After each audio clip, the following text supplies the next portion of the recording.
મેગ્નેશિયમની પટ્ટી છે, કાચ પેપર વડે ઘસીને એના ઉપરથી આપણે ઓક્સાઇડનું પડ દૂર કરી દીધું છે. હવે આપણે મેગ્નેશિયમ ગરમ કરીએ છીએ. ગરમ કરતા શું થાય એનું આપણે હવે અહીં અવલોકન કરવાનું છે.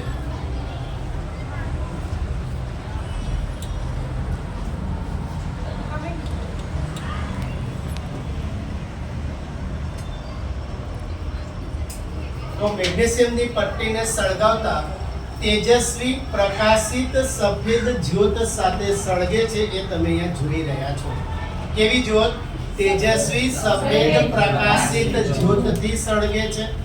અને છેવટે અહીં જે મેગ્નેશિયમનો પાવડર બાકી રહેશે એ કહેવાશે મેગ્નેશિયમ ઓક્સાઇડ.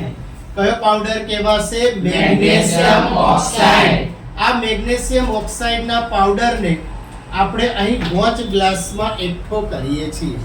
તો આ વોચ ગ્લાસમાં જે સફેદ પાવડર એકઠો થયો એ બની જશે મેગ્નેશિયમ ઓક્સાઇડ.